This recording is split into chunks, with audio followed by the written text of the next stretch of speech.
Hello, online pipe community. Ethan, Parsimonious Piper here. Today I'm going to tell you a short, scary, long story. Something like that. But first, in an Aaron McCabe Chronicles of a Pipe Maker, been to Dublin. Look at that lovely grain. Isn't that pretty? It's pretty on the other side too. It's got some nice bird's eye there. See if that shows up. Hard to tell.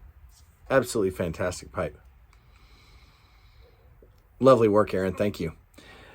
In it, I am smoking some Dunhill, not Peterson, early morning pipe.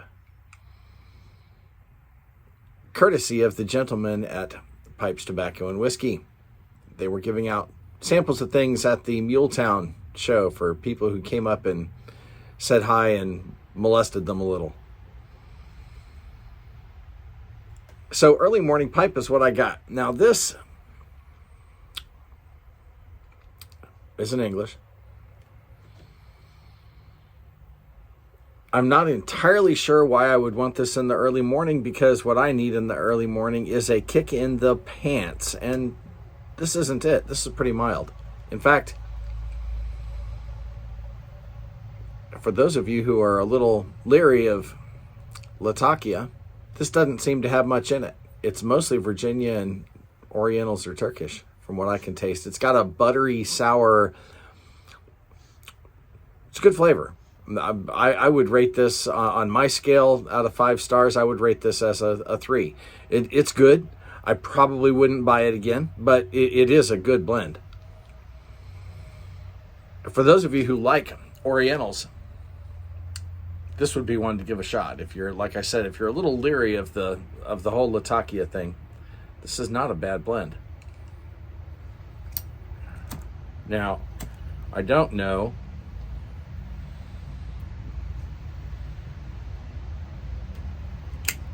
how the Dunhill compares to the Peterson. Everything I hear, the formulas, recipes, and component leaves are all the same.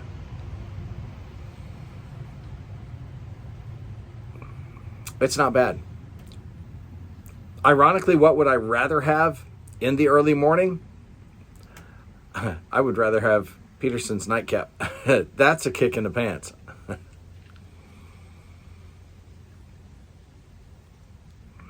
James Long. James Long is a wonderful guy. Just a great member of our community.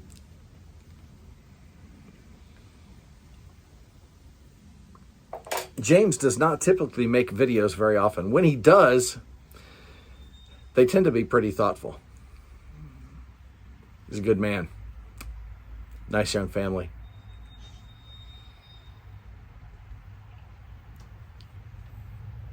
He is having a GAW giveaway for those of you who are new here. He's having a GAW just for fall. Just because he's a nice guy. Now, James, don't enter me in your GAW. I've got too much crap as it is. If people want to trade with me, that's great. But I would rather see the winnings go to somebody who really needs it. But James asked us if we could share a scary story, something sort of with the Halloween theme. I'm going to do that, even though I'm not entering. I got a couple of things, actually. One was a recurring nightmare. And the older I get, the fuzzier the details get. But I had this recurring nightmare from when I was in kindergarten all the way through college. Or into college, not through college, but it ended sometime in my sophomore year. So you're talking about a nightmare that I had for 15, 16 years.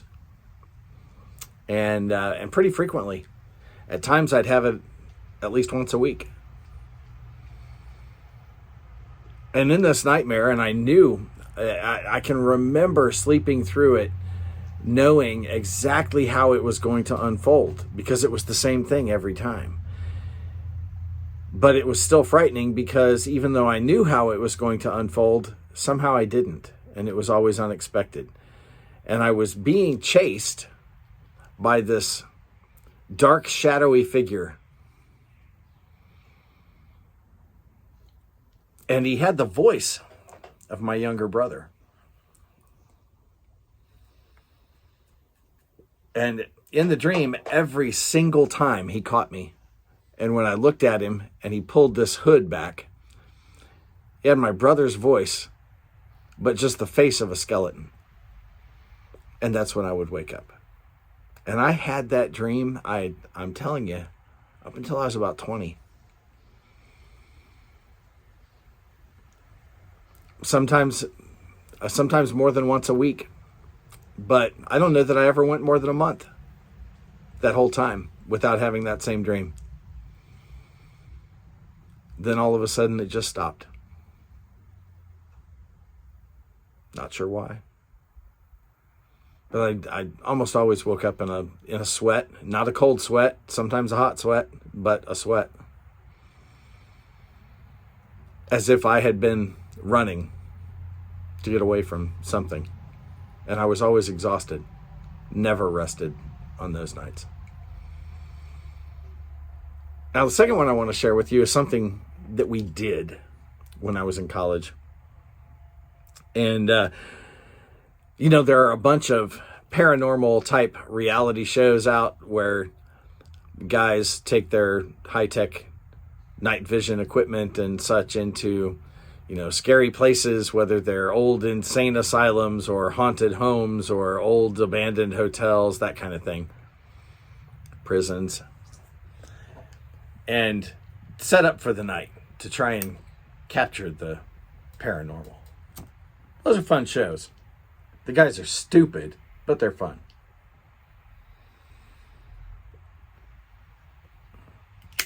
Well, long before that was popular, some of the guys that I went to college with and we used to do that kind of thing on weekends. Now, I went to school about half an hour or so south of the Iowa border, in northern Missouri. A school called, it was Northeast Missouri State at the time, Truman State now. They pride themselves on extremely high academic standards, and when I was there, we had a higher percentage of our MBA students pass the accounting exam on the first try than Harvard did. So we considered ourselves pretty smart. But we did some dumb stuff, let me tell you. And one of the dumb stuffs that we did,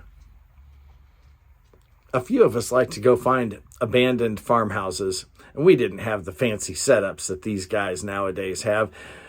We took flashlights, those the ones that were powered by those big square 6-volt type flashlight batteries, lantern batteries, or police style, the long rod flashlights that took a half a dozen D batteries, and you could use them to brain somebody with. We would take those. Sometimes we would even remember to test the batteries or take spares with us, but not always. But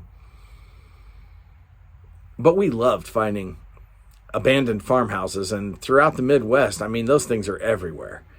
And we did not take care that the stairways and things like that were actually in good condition. Fortunately, I was about 70 pounds lighter then, as were my companions.